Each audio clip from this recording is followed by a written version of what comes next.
Abra sua Bíblia, 2 Coríntios capítulo 2, versículo 17, depois o capítulo 3, versículo 1 em diante. Capítulo 2, versículo 17. Hoje o tema é: vós sois a carta.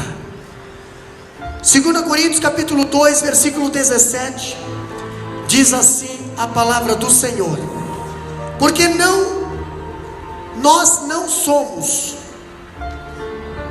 como muitos falsificadores da palavra de Deus, antes falamos de Cristo com sinceridade, como de Deus, na presença de Deus.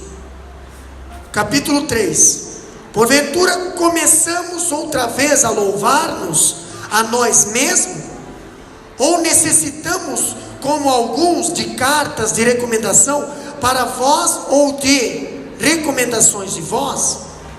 Vós sois a nossa carta, escrita em nossos corações, conhecida e lida por todos os homens, porque já é manifesto que vós sois a carta de Cristo, ministrada por nós, escrita não com tinta, mas com o Espírito de Deus vivo, não em tábuas de pedra, mas nas tábuas de carne do coração. E é por Cristo que temos tal confiança em Deus, não que sejamos capazes por nós de pensar alguma coisa como de nós mesmos, mas a nossa capacidade vem de Deus, o qual nos fez também capazes de ser ministro do Novo Testamento, não da letra, mas do Espírito, porque a letra mata e o Espírito vivifica. Podeis assentar, meus amados, com a Bíblia aberta. Vós sois a carta.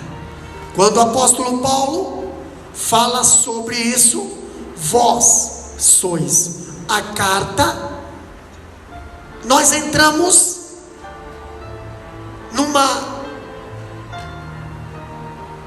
refutação que Paulo usa, numa palavra que Paulo usa para a igreja de Coríntios, aonde ele entra defendendo a integridade dele, a integridade da igreja, a integridade dos irmãos, a integridade dos obreiros, a integridade de um cristão. Pastor, capítulo 2, versículo 17, ele fala algo interessante, porque nós não estamos como tantos outros, mercadejando a palavra de Deus. O que é mercadejando? Mercadejando vem da palavra mercado. A palavra de Deus não é mercadoria, por isso ela não deve ser vendida, ela não deve entrar em liquidação, ela não deve ser dissolvida, ela não deve ser manipulada, ela não deve ser adulterada. A palavra de Deus não é para ser mercadejada. Antes em Cristo é que falamos na presença de Deus, com sinceridade e da parte do próprio Deus. Paulo, ele defende a integridade da palavra de Deus e também do pregador que está levando a palavra de Deus. Paulo denuncia aqui nesse versículo, capítulo 2, versículo 17, nós vimos que Paulo ele denuncia os falsos apóstolos que estavam entrando na igreja de Corinto, pregando um falso evangelho, com um falso comissionamento e com uma falsa motivação. Pastor, hoje nós temos, no meio do mundo, nós temos falsos apóstolos, nós temos no meio do mundo falsos apóstolos, com falsos comissionamentos e com falsas intenções. Pastor, falsos apóstolos, aqueles que levantam com doutrinas de demônios. Pastor, a doutrina de demônio também é usada a palavra de Deus, mas manipulada. Você pode ver, Satanás manipulou a palavra lá no jardim do Éden, o Satanás manipulou a palavra lá no deserto, e ele continua manipulando a palavra. Entendeu? Pastor, então falsos apóstolos são aqueles que manipulam a palavra, dissolvem ou facilitam, seja lá para que linha você vai levar. Pastor, comissionamento são aqueles que têm comissionamento, eles também recebem um incentivo, e com certeza o incentivo é maior do que aqueles que pregam a verdade. Aqueles que pregam a verdade, geralmente eles perdem o incentivo, eles perdem o comissionamento por causa desses falsos apóstolos, dessa falsa doutrina. A verdadeira igreja acaba sofrendo. Por quê? Porque o falso comissionamento está indo para os falsos apóstolos. Falso comissionamento e falsa, como diz aqui, falsa motivação. Qual é a motivação? O porquê que você está levando a palavra? Qual é a intenção de você levar a palavra? Qual é a intenção de você pregar, cantar, adorar a Deus?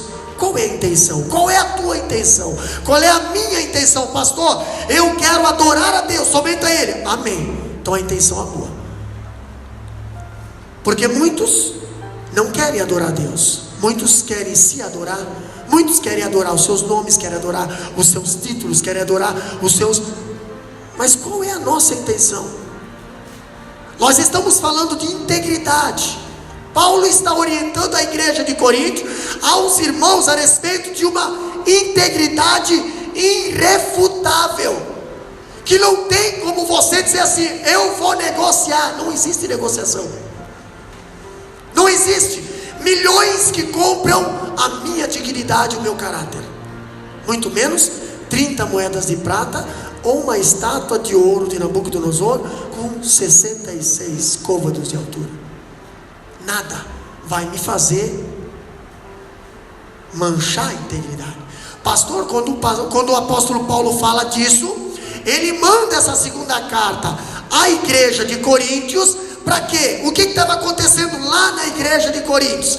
Os obreiros fraudulentos eram mascates da religião. Pastor, se nós for olhar, Jesus chegou na porta do templo lá em Jerusalém e ele meteu chicote em alguns que estavam cambiando lá dentro, na porta.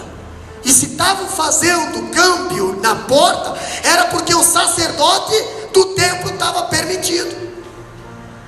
Talvez estava ganhando alguma comissão, ou estava com medo de chamar atenção. Se eu chamar atenção, vai causar alguma coisa. E aí o que aconteceu? O próprio Jesus veio pessoalmente e chamou atenção. E eu garanto que teve alguns cabeças grandes que também saíram correndo naquela hora. Você não ia levar chicote de Jesus. Está na Bíblia.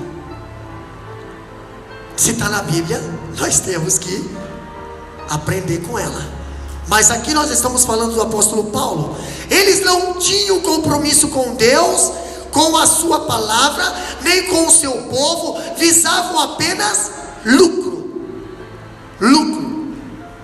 Entendeu? Lucro. Muitos confundem os bons com os maus. Muitos acabam generalizando os que trabalham com os que não trabalham, os que fazem a obra do Senhor com os que não fazem a obra do Senhor, os que gastam a vida na obra do Senhor e aqueles que gastam a obra do Senhor por causa da sua vida. Mas o servo de Deus, como foi falado sábado à noite, cheio do Espírito Santo, que não sai dos pés do Senhor aprendendo a palavra, ele sabe discernir o certo do errado. Ele sabe discernir quem é cheio do Espírito Santo e quem é cheio de intenções do diabo. Pastor, o apóstolo Paulo, ele nos ensina aqui no versículo 17: faziam da religião um instrumento para se abastar. Que mais, pastor? Faziam da igreja uma empresa. faziam também do evangelho um produto, faziam do púlpito um balcão e fazia dos crentes consumidores. Era isso que estava acontecendo na igreja de Coríntios, e é isso que está acontecendo em muitas igrejas hoje. Entendeu? Pastor, pedir oferta, pedir ajuda para a obra missionária não é fazer do púlpito um balcão de negócio, porque a Bíblia nos dá apoio para fazer isso. Pedir ajuda ou incentivar os irmãos a ser fiéis dizimistas não é fazer do púlpito um balcão de negócio. Quando é falado, irmãos, sejam fiéis, irmãos, ajude a obra missionária, não quer dizer que a mensagem está falando de dinheiro, não, está chamando a nossa atenção para se envolver com a obra missionária. Entendeu? Quando está falando de dinheiro, é quando eles começam a usar a garrafinha de água, lenço, fogueira santa. Isso sim é mercadejar. Agora o próprio Jesus, Diácono Modélio pregou aqui, foi pregado, acho que foi pela irmã Miriane. O próprio Jesus pediu: tem alguém aqui com um pouquinho de pão? O próprio Jesus pediu. O próprio Jesus pediu. E por que nós não podemos pedir? Vocês querem que a igreja feche as portas? Querem que os irmãos passem necessidade? Não. Somos obrigados a pedir. Embora somos mal interpretados por alguns, mas somos obrigados a pedir. Alguém depende disso. A igreja depende disso. O ministério depende disso. Nós dependemos disso. Precisamos pedir. Agora o que o apóstolo Paulo está falando aqui são de obreiros mercadejantes, obreiros que têm outras intenções, obreiros que não fazem nada sem sair lucrando, obreiros que você precisa pagar para eles te trazer uma mensagem, obreiros que quando pregam, gravam e saem vendendo, ok, para lucrar, não para ofertar. É desse tipo de obreiro que o apóstolo Paulo está falando aqui. E agora nós vamos destacar alguns pontos aqui em 2 Coríntios capítulo 2 versículo 17. O que nós vamos ver aqui? Primeiro, pastor, Paulo, ele ensina como não se deve pregar o evangelho. Como não se deve pregar o evangelho. Lê lá para nós versículo 17, bem alto.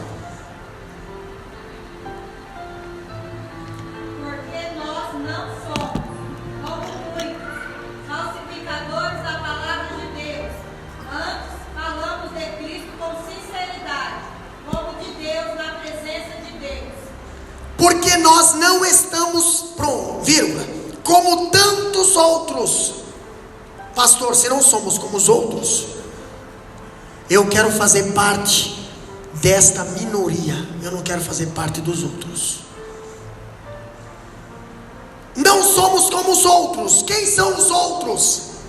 Os outros são aqueles que mercadejando a palavra de Deus. Pastor, vamos interpretar essa palavra mercadejando. Olha só, naquela época, comerciantes inescrupulosos usavam artifícios desonestos para adulterar o vinho. Então, o vinho, olha só que interessante, acrescentando-lhe água ou misturando o vinho ruim com o bom para aumentar os seus lucros. Pastor, pegava vinho velho, se fosse nos dias de hoje, vinho que já passou da validade, e misturava com vinho novo para dar mais volume, ou não, pegava água, misturava com vinho para dar mais volume, ou fazia que nem quando nós fomos para Israel, os camaradas de lá, eles pegam as garrafinhas de água, vão lá, enchem na torneira e vendem. Aí se você não olha se está lacrado, você compra como se fosse garrafinha nova. Pastor, isso é mercadejar, isso é enganar, isso é querer lucrar. O que o apóstolo Paulo estava comparando? Ele estava comparando que assim como os camaradas pegavam e adulteravam o vinho original para fazer mais volume ou para diluir, fazer mais fraco, assim estava dentro da igreja pessoas diluindo a palavra do Senhor, tirando a sua verdadeira essência, tornando ela um pouquinho mais frágil, mais fraca, mais rala. Para quê, pastor? Para não causar um impacto tão forte na vida dos pecadores. Por isso que a igreja de Corinto estava no que estava. Por quê, pastor? Porque o povo não queria mais a verdadeira palavra. Então estavam começando a mercadejar a palavra, estavam começando a adulterar a palavra, estavam começando a diluir a palavra. Estava começando isso aí. E olha só que interessante, a palavra que esses taberneiros ainda utilizavam pesos e medidas falsas para euferirem os lucros maiores. Eles adulteravam seus pesos. Então na hora de medir, se tu vai lá comprar 1 quilo de carne, na realidade tu compra só 700 gramas, 300 gramas eles lucravam. Tinha pesos adulterados. Isso estava acontecendo lá fora e estava acontecendo dentro da igreja também. Mas aonde, pastor? Na palavra de Deus. Só que a palavra de Deus, ela é justa. Ela não pode ser adulterada. Ela não pode ser manipulada. Pastor, então tem folhas aqui que eu vou ter que arrancar. Ou você arranca da tua Bíblia, ou você se converte, ou se desvia de uma vez. Agora a palavra você não pode adulterar. A palavra você tem que aceitar como ela é. A palavra ela é viva. A palavra não pode ser ignorada. Você ignorando a palavra, João 1:1 diz que Ele é a palavra. Ignorando a palavra, você está ignorando o próprio Deus, que Ele é a palavra. Agora você pode adulterar a palavra. Satanás adulterou a palavra. A Eva caiu, só que Jesus não caiu, porque Jesus conhecia a palavra. E hoje nós vimos, hoje em dia, um evangelho gospel ali, que está um evangelho tão light, que hoje você pode pular carnaval. Entendeu? Hoje você pode pular carnaval, tem carnaval gospel agora. Acabei de postar na página da teologia uma matéria. E aí, pastor? Nós pregamos contra a carnalidade, agora os crentes podem ir lá pular carnaval. A música é de cristão, mas a atitude, o comportamento é mundano. A festa é da carne. Não adianta botar música de crente lá. O esfrega do diabo. E aí, pastor? Como é que fica esse negócio? E as barrigas cheias depois? Isso é permissão de Deus. Todas as coisas cooperam para o bem. Tem gente que usa isso aí. Misericórdia. Aí eu fico doente. É nisso que está acontecendo. Estão mercadejando a palavra. E aonde começou isso, irmã Eliane? Dentro de uma igreja. Esse negócio de carnaval gospel começou dentro de uma igreja. Primeiro trouxeram uma escola de samba para dentro da igreja, e agora levaram a igreja para dentro de uma escola de samba. E aí, pastor, onde é que está a diferença entre o que serve a Deus e o que não serve? Aonde está? Não andei segundo o conselho do ímpio. Pastor, eu fui salvo do Egito, então deixa as coisas do Egito para lá. Agora é direção de Deus e não do Egito. Agora é caminhar de Deus e não do Egito. Agora é falar de Deus e não do Egito. Agora é salvar, casar, artimanha, sabedoria de Deus e não do Egito. Olha o que está acontecendo. A palavra capeléu é usada na Septuaginta em Isaías 1:22, para aqueles que misturavam vinho com água a fim de enganar os compradores. É usado por Platão para condenar os pseudo-filosóficos. Entendeu? Os comerciantes desonestos adulteravam o vinho para ter lucro mais expressivos. Agora nós estamos assistindo com profundo senso de vergonha um vexame comércio com as coisas sagradas. As coisas sagradas que deveriam ser de graça. Por que não conseguimos mais fazer de graça? Por quê, pastor? Porque não dá mais para fazer as coisas de graça. Antigamente, o interessante é que quando era para construir o tabernáculo, Deus mandou Moisés pedir para o povo. Moisés pediu para o povo começou a trazer, e Moisés falou: agora para, está sobrando. Para construir o templo, Salomão, agora para, tá, já está sobrando, sobrou, chega. Hoje não está sobrando mais, hoje está faltando. Hoje nós temos que racionar certas coisas que deveriam ser multiplicado. Nós temos que racionar. Temos que racionar as coisas que deveriam ser multiplicadas porque está faltando. Por causa do que, pastor? Por causa desse tipo de comportamento aí de fora, que muitos têm dado ouvido a doutrinas de demônio e têm se enfraquecido com isso. Pastor, o que o apóstolo Paulo nos ensina ainda? Olha só, aqui primeiro, como não se deve pregar o evangelho. E agora, pastor, como se deve pregar o evangelho? Como se deve pregar o evangelho? A parte B do versículo 17, lê para nós. A parte B. Antes falamos de Cristo com sinceridade, como de Deus na presença de Deus. Antes falamos de Cristo na presença de Deus, com sinceridade e da parte do próprio Deus. É assim que se deve pregar o evangelho. O evangelho se deve pregar, primeiro, é Cristo que se tem que pregar. É Cristo. Paulo quando pregava não pregava homem. Paulo quando pregava não pregava terra. Paulo quando pregava não pregava bens. Paulo quando pregava não se ostentava. Paulo quando pregava, ele pregava Cristo. Era Cristo do começo até o fim, com sinceridade. Porque tem gente que prega Cristo, mas não está falando com sinceridade. Temos que pregar Cristo com sinceridade. Sinceridade de coração. E outra, na presença de Deus. Ah, pastor, o que é falar na presença de Deus? Dá uma perguntada, não sei, vocês não vão conseguir ter acesso, entendeu? Mas se vocês tivessem acesso, se vocês tivessem uma oportunidade, se Deus permitisse vocês ter contato com Nadab e Abiú, vocês iriam perguntar: como é que é fazer as coisas erradas na presença de Deus? Mas eu tenho certeza que vocês não vão ter essa oportunidade, porque o caminho de vocês vai ser para o céu. O caminho de vocês é para o outro lado.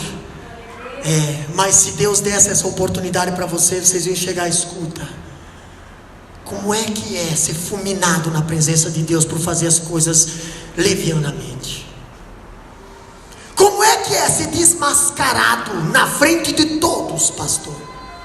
Porque Nadab e Abiú foram mortos dentro da igreja, aqui, e foram arrastados mortos para fora, pelas pessoas da igreja, entendeu? Do tabernáculo. Nadab e Abiú foi fulminado por Deus, fulminado dentro da igreja, e dali foi arrastado para fora. Por quê, pastor? Porque estavam vivendo, estavam pregando, estavam tendo uma vida, mas não uma vida sincera diante de Deus.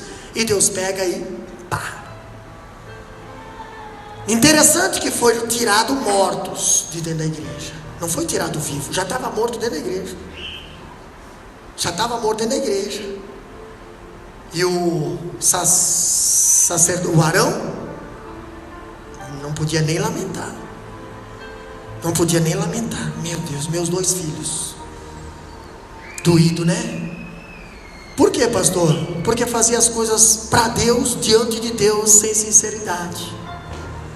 Trazia fogo estranho lá de fora, trazia coisas lá de fora, trazia comportamentos lá de fora, trazia atitudes lá de fora, trazia conselhos dos ímpios lá de fora, e não dava certo com o comportamento, com a palavra aqui dentro. Estava sempre atrito. Por quê, pastor? Porque aqui dentro as coisas são espirituais e tem que ser vivida do lado espiritual, não do lado carnal. Aqui tem que ser vivido a palavra de Deus. Se tu querer viver na carne, não vai dar certo. Então vai dar contraste. Alguém vai morrer. Quem morre é quem está na carne. E quem dá um jeito de matar é o próprio Deus. Foi Deus que matou Nadab e Abiú, não foi Arão, não foi ninguém. Porque eles trouxeram fogo estranho lá de fora. Quando nós vimos aqui Paulo falando como se deve pregar o evangelho para a igreja de Corinto, para os irmãos lá de Corinto, ele diz: antes em Cristo é que falamos na presença de Deus, com sinceridade e da parte do próprio Deus. Irmãos, o que é falar com sinceridade? O que é falar com sinceridade?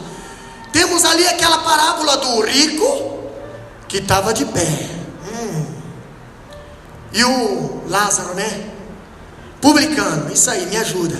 Estava se jogado no chão. Rapaz, pensa num pecador, no diácono Modélio. Pensa num traste. Pensa num figura que ninguém dava nada para ele. Não valia nada. O camarada, ele era carimbado com as fraquezas dele, mas ele estava lá no chão. E o outro que tinha talvez tantos anos de fé, talvez já nasceu em berço cristão, talvez tinha um status de vida cristã, estava lá assim: ó Deus, eu sou,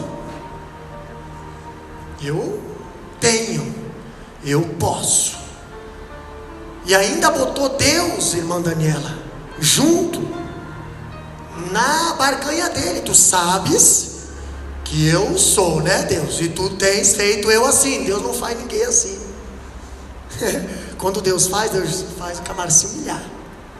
Tu não é nada. E o publicano estava lá no chão. Meu Deus, eu não sou nada. Rapaz, tem misericórdia de mim. Ai, não consigo nem olhar. Não. Quantas vezes, irmãos, eu falo, e eu não vou deixar de falar, a eternidade vai revelar muita coisa. Vai ter muita gente que se achava lá no tormento, e muita gente que só sofria lá no seio de Abraão.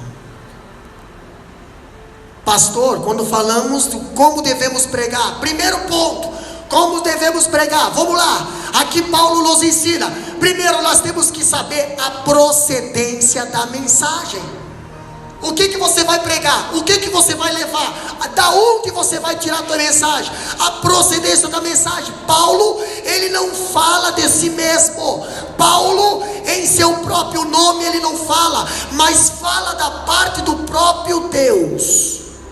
Ele não fala de si, ele não fala de si mesmo, ele não fala do seu passado, que era um camarada, um grande doutor da lei. Não, ele fala da parte de Deus. Ele fala do que Deus tem feito na vida dele.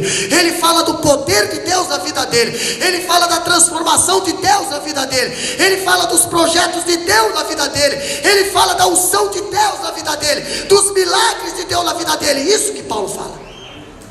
E se Paulo for fazer uma mensagem só disso, vai a semana inteira e vai faltar tempo. A procedência da mensagem. Paulo não é a fonte da mensagem, mas ele é o canal da mensagem.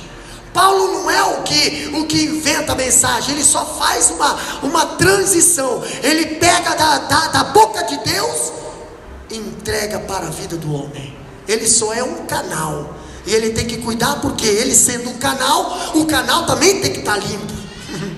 O canal também tem que estar preparado, porque senão, se o canal estiver sujo, a mensagem é contaminada, pastor. Quando chega no receptor, o receptor não vai receber a mensagem. Por quê? Porque passou pelo canal e o canal está contaminado. O canal também tem que ser purificado. Quando eu vejo Paulo ensinando como pregar, ainda no versículo 17, ele não é dono da mensagem, mas ele é um servo da mensagem. O que é servo, pastor? O servo, ele tem que fazer o que o seu Senhor manda fazer e pronto. Quantas vezes eu quis tentar fugir de algumas mensagens? Eu saio de casa destruído. Eu falo, oh meu Deus, mas eu tenho que pregar. Não dá para fugir. Está aqui é o estudo. Vou fugir para um? Vou pular um capítulo? Naquele dia Deus vai cobrar. Ei, por que a igreja está assim? Você não ensinou isso. Se lembra? Você pulou um versículo, você pulou uma palavra, você pulou uma vírgula. Eu não quero deixar nada para trás. Se Deus me der condição, eu quero passar a Bíblia inteira nos cultos de ensino aqui para a igreja. E eu tenho certeza que pelo menos um fruto eu vou conseguir tirar. Mas aqui nós temos mais que um fruto. Já tem frutos dando frutos e dando frutos e dando frutos e dando frutos. Já tem semente sendo multiplicada em outros países. Sim, por quê? Porque é fruto da palavra, não é da minha vida. Pastor, o que Paulo ainda diz? Ele diz que o pregador, ele é um embaixador. O que é o embaixador? Ele representa o seu país, fala da parte dele, em nome dele, mas no nome do governo dele. Tudo que ele for falar lá no outro país, ele tem que falar o que o governo dele mandou falar e permite falar. Se ele falar algo que o governo não permite falar, ele vai estar sendo punido pelo governo. Ainda diz assim, o escritor está certo quando diz que um embaixador, quando deixa de representar o seu governo e fala o que pensa, é sumariamente demitido. Entendeu? O embaixador não fala o que pensa, o embaixador fala o que o seu senhor pensa. Ele defende as leis que o seu senhor fez. Entendeu? Ele representa o país que o seu senhor é rei. Ele anda, ele fala, ele se comporta da maneira que o seu senhor lhe ordena. Se ele fazer algo errado, o seu senhor o demite. Outra coisa, pastor, ainda falamos que do mesmo modo Paulo era obrigado a proclamar a própria palavra de Deus com irrestrita fidelidade. Aí você vê aquela vez que o Paulo fala bem assim, ó, é imposta, irmã Karina, é imposta essa obrigação. Você sabe o que é obrigação? Tu não tem para onde fugir. Não tem, pastor, mas eu tenho livre-arbítrio. Eu sei que você tem livre-arbítrio, mas Bíblia diz, muitos são chamados, poucos são escolhidos. É esses escolhidos são imposta a obrigação. Não tem. Tem uns que tem chamado, não tem para onde você fugir. Se você ficar, se for 600 quilômetros entrando na caverna, Deus vai lá na caverna e diz bem assim para você: o que tu está fazendo aí, Elias? Aí você vai, né, e fala, porque o homem fala, o homem gosta de ter razão. Seria mais fácil se fosse se humilhar, ganhava bem mais tempo, economizava bem mais energia. Mas não, vai, e Deus fica esperando lá na porta da caverna. Vai falando. Ok, terminou. Come porque você precisa de comida. Bebe porque você precisa se hidratar. Um cristão precisa de comida e também precisa de hidratação. Por que, pastor? Porque você vai ter que voltar pelo teu caminho. Porque esse caminho que você correu fora na tua direção não é o meu, é o teu. Tu vai ter que correr tudo de volta, lá no lugar onde é que tu estava, que eu te deixei. De lá você vai continuar o projeto que eu tenho na tua vida. Não sai da onde Deus te colocou. Porque o tanto de tempo que você vai correr fora da direção de Deus, você vai ter que correr de volta se quiser alcançar os projetos que Deus tem na tua vida. Os projetos que Deus tem na tua vida está aqui, ó. Se você sair da direção de Deus, eles não vão lá. Tu vai ter que vir aqui. Você vai ter que vir aqui de novo. Pastor, está na Bíblia? Sim, se lembra do caso de Abraão? Abraão saiu de Israel por causa da fome e foi parar lá no Egito. Teve perda, teve um monte de coisa que aconteceu lá. Deu problema para o povo do Egito lá, incomodou um monte, que uma pessoa fora da direção de Deus só dá trabalho até para os ímpios, entendeu? Incomodou um monte lá fora, foi expulso do Egito e teve que voltar até aqui. Quando ele estava aqui, aí Deus revelou as promessas para ele. Quando falamos de procedência da mensagem, eu vejo algo interessante para pregar, como se deve pregar. Segundo ponto, aqui ó, nós temos que saber o método da mensagem. Que método, pastor? Olha só, Paulo fala em Cristo, na presença de Deus. Ele não usa malabarismo, nem subterfúgios para enganar pessoas, como muitos hoje observam, né? muitos teatros, muitos milagres que não tem nada a ver com Deus, muitas conversas com Satanás, entendeu?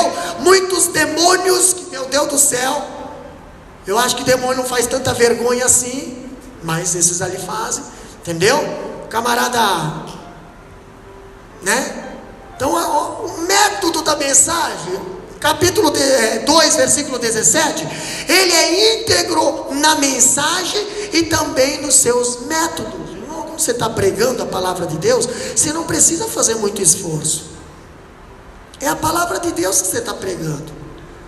Você não precisa fazer nada, apenas ore, se prepare, entregue a mensagem, pronto. Ela vai penetrar nos corações, ou ela vai bater nas portas de corações fechados e não vai conseguir entrar. Paciência. É culpa do pregador se a pessoa aceitou ou não aceitou? Claro que não. A mensagem não é do pregador, a mensagem é de Deus. Se o pregador está usando a procedência certa. Paulo, ele ainda nos ensina, ele prega uma mensagem que vem de Deus e apresenta na presença de Deus. A mensagem de Paulo é apresentada na presença de Deus. A vida do pregador é uma vida e a sua pregação também. Outra coisa que o Paulo nos ensina, a pregação poderosa está enraizada no solo da vida do pregador. Paulo está falando isso. Não basta ser aprovado pelos homens, importa ter a aprovação de Deus. Porque muitas das vezes, irmã Letícia, você não vai ser aprovado pelos homens por causa da tua mensagem. Não vai ser aprovado. Elias não foi aprovado. Elias teve que fugir, Elias teve que correr. Deus teve que tirar Elias lá do centro da cidade e colocar lá na beira do ribeiro. Só sobrou de companhia os corvos, prefeito não Fábio. Por quê? Porque Elias pregou a verdade na cara de Acabe. Elias não dependia do sustento de Jezabel. Não, embora na mesa de Jezabel comia 850 profetas, Elias foi o que fez a diferença. Ele diz: eu não sou comprado, irmã Cleide. Eu não vou falar o que vocês querem ouvir, eu vou falar o que meu Deus quer que vocês ouçam, nem que me custe a vida.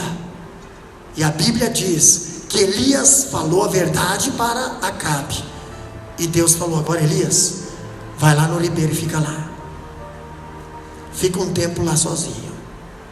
Talvez Elias não entendia a solidão, mas ele precisava dessa solidão. Elias talvez não entendia: meu Deus do céu, eu podia estar lá com os irmãos, estar lá com os outros irmãos almoçando, eu podia estar lá, por que eu estou aqui com os corvos? Por que eu estou aqui com os corvos?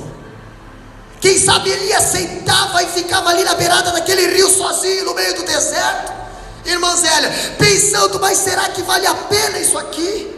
Será que vale a pena? Será que vale a pena? Olha só, por eu falar a verdade, o quanto que eu estou sofrendo, estou sozinho, ninguém gosta de mim, ninguém vem aqui, e aí pastor? Aí foi pregado sábado passado lá em Macai, enquanto nós olhar para os montes, foi lido aqui, quem foi que leu? Manda nela. Enquanto nós olhar para os montes, nós vamos sempre nos decepcionar, vamos começar a olhar para cima, que o nosso socorro vem do Senhor. Nosso socorro vem do Senhor. Quando tu menos espera, Deus fala bem assim para você: levanta e vai para a casa da viúva, que eu quero operar um milagre na tua vida lá. Levanta que eu quero começar a te usar. Pastor, até ali ele era chamado de Elias o tisbita. Pois é, depois ele foi começado a ser reconhecido homem de Deus. Homem de Deus. Homem de Deus. Só que para você ser reconhecido por homem de Deus, muitas das vezes você tem que passar pelo ribeiro do Querite. Ninguém quer passar pelo ribeiro do Querite. É mais fácil abandonar as coisas de Deus do que passar pelo ribeiro. Pastor, outra coisa que nós aprendemos aqui: como se deve pregar a mensagem, o método da mensagem. E ainda Paulo nos ensina a motivação da mensagem. Qual que é a tua motivação? Qual que é a nossa motivação? Por que eu estou fazendo? Por que eu estou servindo? Por que eu estou na igreja? Por que eu largo tudo para vir aqui? Qual é a minha motivação? Qual é a minha motivação? O que não me motiva? O que me motiva a largar tudo? Os meus afazeres, o conforto de casa, o lazer da minha família, entendeu? O que me motiva? Ei, só tem uma palavra que me motiva: Deus. O eu sou me motiva. O eu sou me motiva. O eu sou fez Moisés atravessar, sair do conforto da casa do sogro dele. Olha que casa de sogro é casa boa, entendeu? Eu estou esperando chegar na casa do meu sogro lá para comer aquele queijinho branco lá. Na casa do sogro, lá saiu da casa do sogro sozinho e foi lá, atravessou o deserto do Sinai, foi lá no Egito, onde é que o povo hebreu estava apanhando. Foi lá querer fazer o que, pastor? Foi lá tentar salvar o povo do Egito. E o interessante é que Moisés chega lá, irmã Karina, para tentar salvar o povo do Egito. Chega lá no Egito e começa a falar a verdade para o povo, e aí o inimigo se levanta contra o povo. O inimigo Faraó, ele começa a castigar mais o povo por causa da palavra da verdade, e o povo, em vez de somar com Moisés, o povo começa a contrariar Moisés e querer que Moisés vai embora. Depois que você veio, o negócio começou a piorar, e Moisés só queria fazer o bem para aquele povo, porque Deus mandou Moisés lá. Você acha que Moisés queria? Não. Eu estava conversando hoje com a minha esposa. Estava com o coração traçalhado. Eu falei: olha, por causa do povo que Moisés não entrou na terra prometida. O povo fez Moisés pecar contra Deus. O povo fez Moisés se irar contra Deus. A ingratidão do povo fez Moisés olhar a terra prometida e não poder entrar. E olha que ele trabalhou 40 anos ali no deserto, suportando a ingratidão do povo, para fazer aquele povo entrar na terra prometida. E por causa do povo, Moisés não pôde entrar. Muitos entraram por causa de Moisés, mas Moisés não pôde entrar. E eu fiquei muito preocupado com isso, porque muitas das vezes a gente acaba pecando, a gente acaba abandonando, a gente acaba desanimando por causa do povo ingrato. Que nós não possamos ter a mesma atitude de Moisés, porque Moisés, quando Deus falou, conversa, Moisés já estava tão angustiado, Moisés já estava tão sofrido, esgotado, que Moisés não tinha mais força de conversar. Moisés pegou e bateu. Algo a se pensar, né, meus irmãos?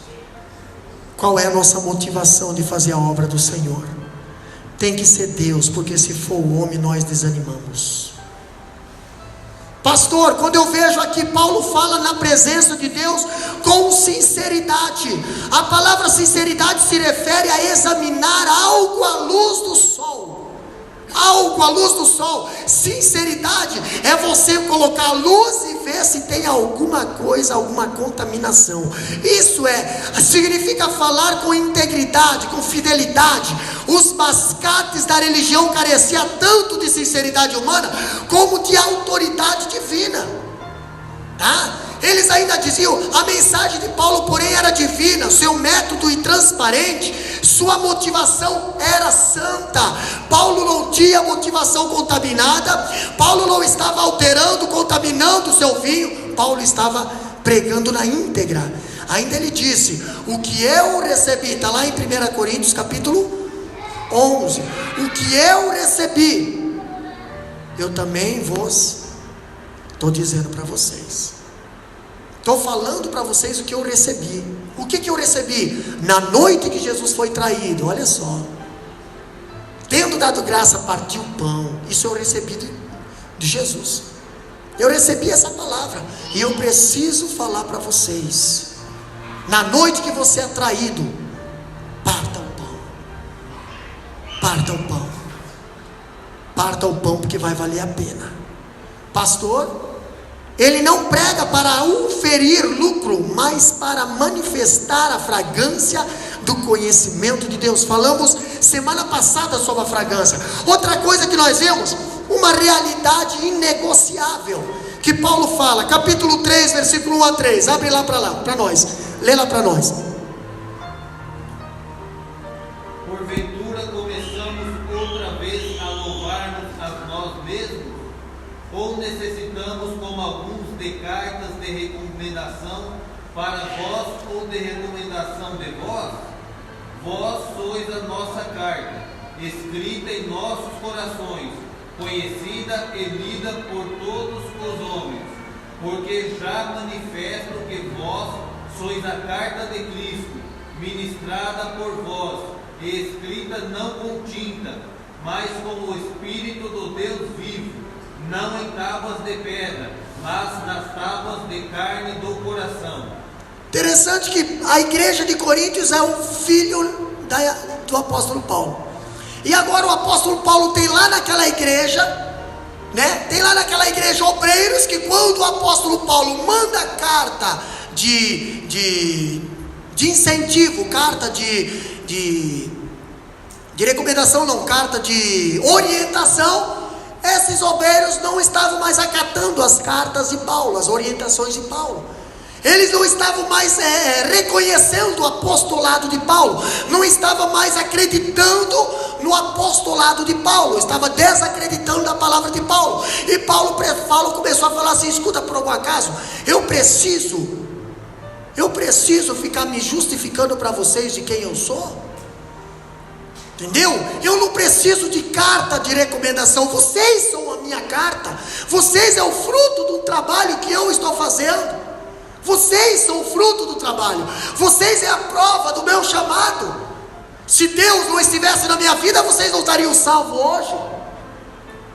Mas os irmãos da igreja de Corinto estavam exigindo do apóstolo Paulo cartas, estavam exigindo que Paulo se identificasse. Olha, Paulo, tu tem que ter uma recomendação de alguém. Pastor, aí nós vemos algo interessante quando falamos da realidade inegociável, é que a verdade escrita no coração é mais legível mensagem de Deus. Não precisamos ter títulos pelo lado de fora. O que nós precisamos é ter a palavra escrita no coração. A palavra escrita no coração, capítulo 3, versículo 2 e 3 diz: o mundo nem sempre lê as escrituras, eles não conhecem Bíblia. O mundo não conhece Bíblia. Agora eles conhecem a Bíblia através da nossa vida. Eles conhecem Bíblia através da nossa vida. Eles olham para nós, vê Deus na nossa vida. Eles olham para nós, vê as atitudes que Jesus quer na nossa vida. Então eles não precisam ler a Bíblia, eles lêem a palavra de Deus na nossa vida. Quando falamos que o apóstolo Paulo dizendo que a verdade tem que ser escrita no coração, somos uma carta aberta diante dos holofotes do mundo. Nossa vida é um outdoor, entendeu? De Deus estampado diante dos olhos do mundo. Somos como uma cidade iluminada no alto do monte. A vida do cristão é essa. Agora, o que está escrito no nosso outdoor? O que o mundo está lendo na nossa vida lá fora? O mundo está vendo Deus na nossa vida lá fora? O mundo está conseguindo ver a Bíblia na nossa vida lá fora? O que o mundo, quando olha para nós, quando vê nossas atitudes, vê nossos comportamentos, vê nosso andar, nosso falar, nosso comportar, nosso conversar, eles estão vendo Bíblia na nossa vida, ou eles estão vendo o quê? Paulo nos ensina ali em 2 Coríntios capítulo 3, que nós somos uma carta, somos como uma cidade iluminada. Nossa vida é uma espécie de megafone de Deus nos ouvidos da história. Cada cristão é uma propaganda de Cristo. Onde você estiver, as pessoas vão olhar para você e vão ver Cristo. As pessoas precisam ver Cristo na nossa vida, irmã. Cristo na nossa vida, irmão.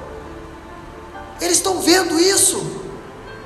Estamos propagando Cristo lá fora, ou quando estamos no meio do povo ímpio, nós propagamos o que o ímpio quer que nós propagamos.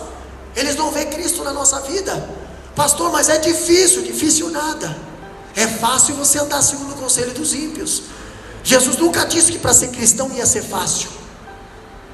Ele disse que no mundo vocês vão ter aflições, mas tem de bom ânimo, eu venci.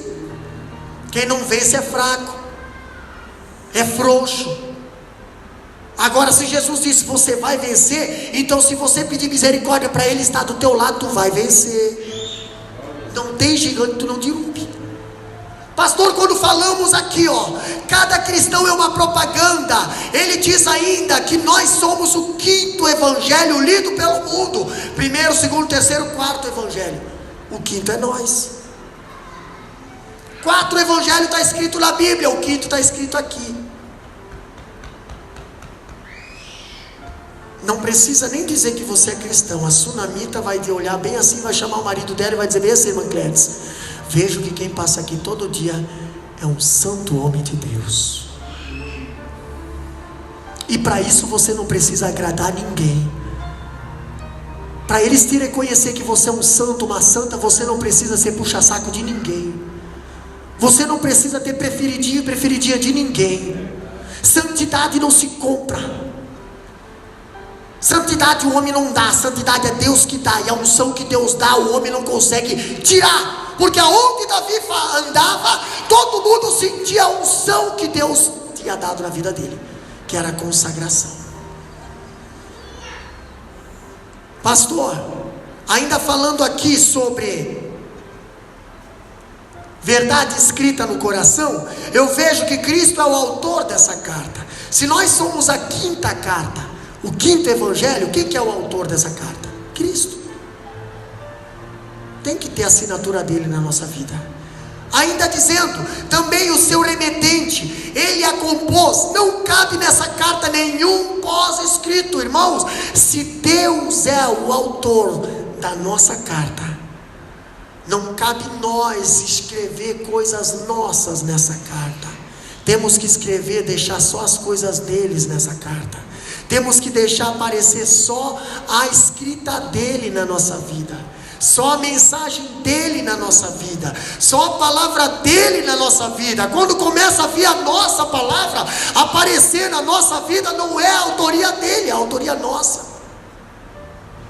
Ainda dizendo, a verdade escrita no coração, ela é mais duradoura, a mensagem de Deus. Ela é uma mensagem que dura.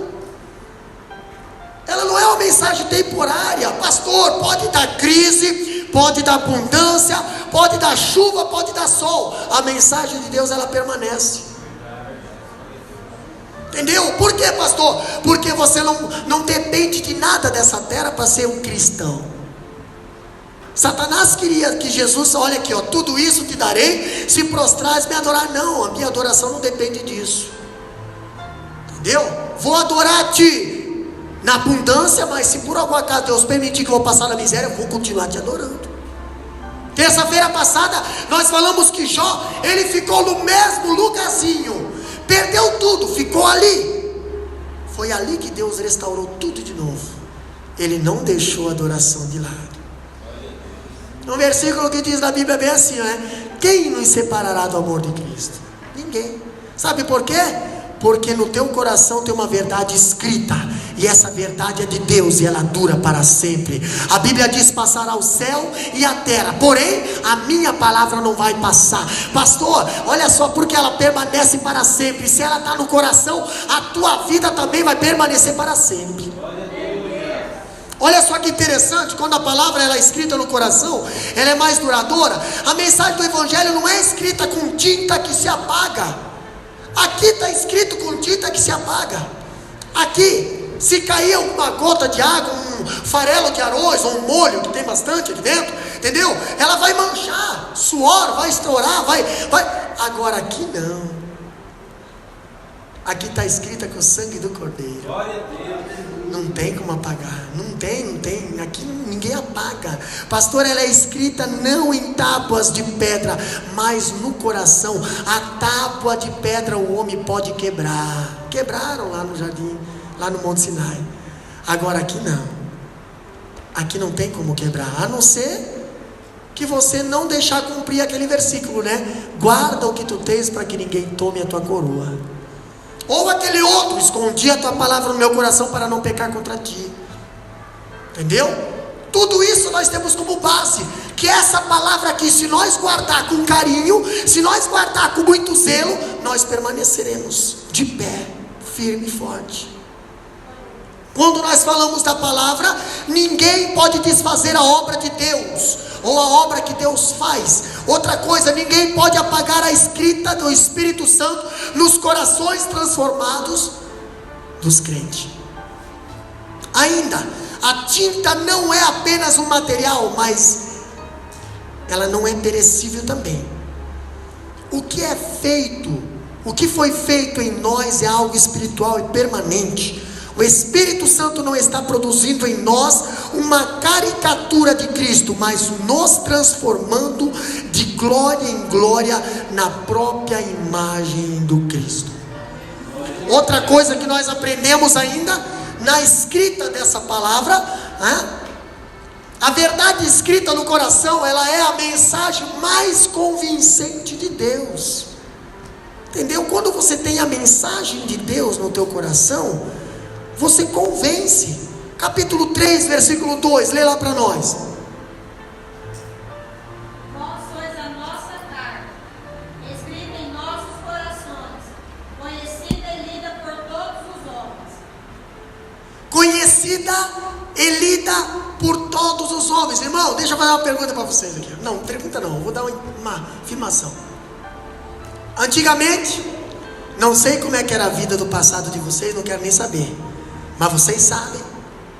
Antigamente eles liam um tipo de carta na tua vida. Antigamente eles olhavam para você e viam, nossa. E hoje, pastor? Quem está vindo lá? Lá vem a crente. Lá vem o aleluia, né? Lá vem a glória a Deus. Lá vem as quadradas, lá vem os quadrados, lá vem os pastores, lá vem isso, lá vem sei lá o que for. O mundo está lendo outra mensagem na tua vida.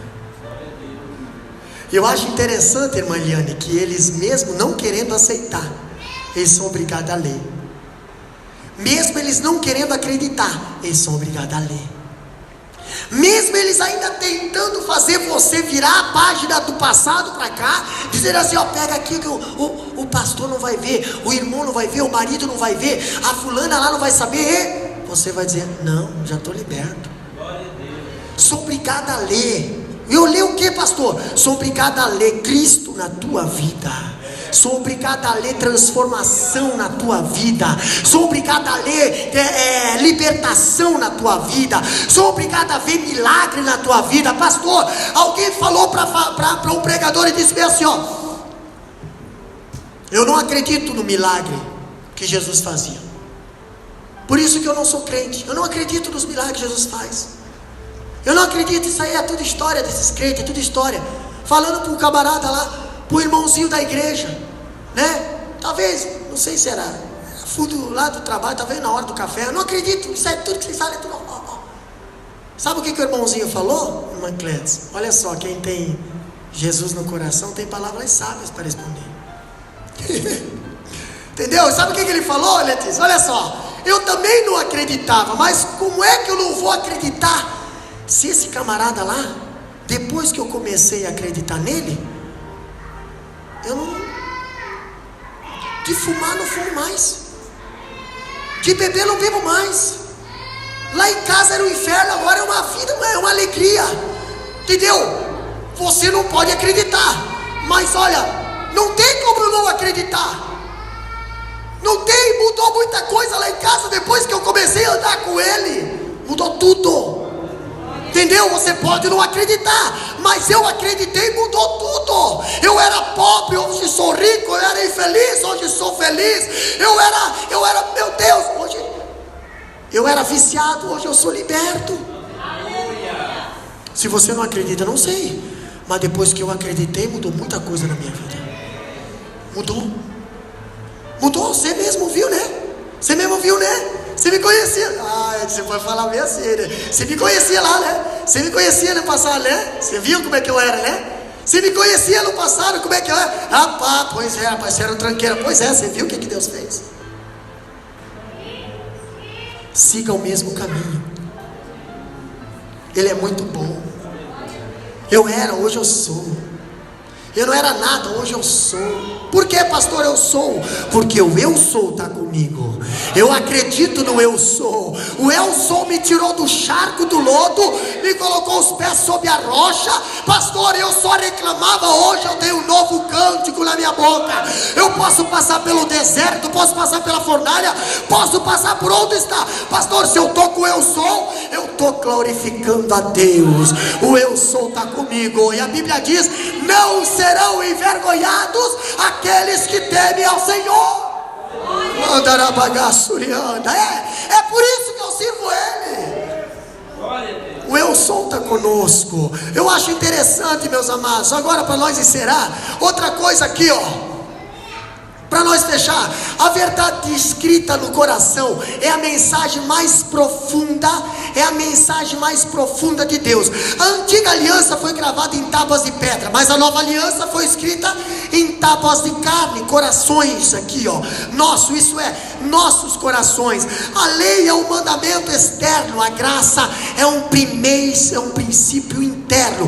Outra coisa que diz aqui, ó, a lei foi escrita fora de nós, mas a graça está escrita dentro de nós. A primeira nos fala do que devemos fazer para Deus, a segunda, o que Deus fez por nós, porque pela graça sois salvos. Isso não vem de vós, é dom de Deus. Isso é a segunda.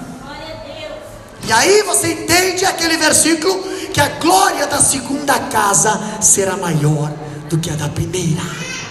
Outra coisa que diz ainda, olha só, depois de descrever as marcas de uma vida vitoriosa, Paulo faz uma pergunta perturbadora. Versículo 16, lê lá para nós. Mas, quando se converterem ao Senhor, então o véu se retirará. Olha só aqui, capítulo 2, versículo 16. Do 16 ainda. A pergunta que ele faz: Para estes, certamente cheiro de morte para a morte, mas para aqueles, cheiro de vida para a vida.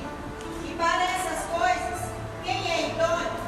Olha só que interessante. Quando Paulo faz essa pergunta, para estes, quem são estes? Eu expliquei terça-feira passada, mas vamos falar um pouquinho a linguagem portuguesa. Abre 1 Coríntios capítulo 6, versículo 9 a 11. O que significa esses estes? O que significa esses estes? Bem alto. Como desconhecidos, mas sendo bem conhecidos. Capítulo 6, versículo 9 a 11 de 1 Coríntios. Não sabeis que os injustos não vão herdar o reino de Deus? Olha só. Não erreis, nem os devassos, nem os idolatras, nem os adúlteros, nem os efeminados, nem os sodomitas, nem os ladrões, nem os avarentos, nem os bêbados, nem os maldizentes, nem os roubadores herdarão o reino de Deus. E é que alguns têm sido, mas haveis sido lavados. Irmãos, por favor, isso aqui o apóstolo Paulo está falando para a igreja de Coríntios. Ele está dizendo assim: e é que alguns aí têm sido. Você está vendo o que tinha dentro da igreja de Coríntios? Você estava vendo o que estava dentro da igreja?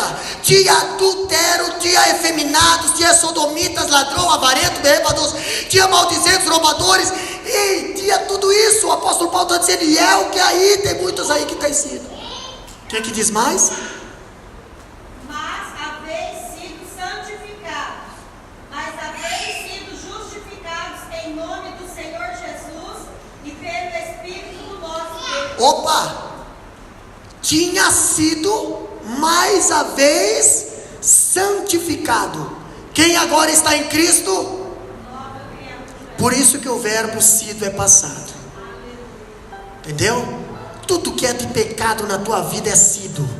Entendeu? Tudo que é do passado é sido. O diabo pode tentar levantar alguma coisa contra a tua vida do passado, mas é tudo sido. O sido é verbo passado. Pastor, agora quem agora está em Cristo, nova criatura é. As coisas velhas passaram, tudo fez novo. Isso é presente. Pastor, para nós encerrar, Shalom se prepara. Ainda nós temos aqui, ele não dá resposta imediatamente, somente no capítulo 3. No capítulo 3, versículo 5, ele dá resposta. Não que por nós mesmos sejamos capazes de pensar alguma coisa como se partisse de nós. Pelo contrário, a nossa suficiência vem de Deus. Nós não somos suficientes a nada. A nossa suficiência vem do Senhor, a nossa força vem do Senhor, a nossa sabedoria vem do Senhor, o nosso ânimo vem do Senhor, a nossa motivação vem do Senhor, a nossa coragem vem do Senhor, a nossa estratégia vem do Senhor, a nossa vitória vem do Senhor, e é Ele que está conosco na guerra. Ele não nos deixa sozinho, Ele nos diz, vai para a guerra, mas Ele vai na frente. Quando chegamos na guerra, a guerra já está vencida. Por quê? Porque Ele é o nosso general dos generais. Meus amados, nós estaremos orando neste momento, que nós possamos, meus amados, que nós possamos ter a estratégia de Deus, que nós possamos ter a mensagem de Deus, que nós possamos também ter a sinceridade diante de Deus, integridade diante de Deus, para que quando nós abrir a nossa boca, o mundo reconheça que somos o quinto evangelho.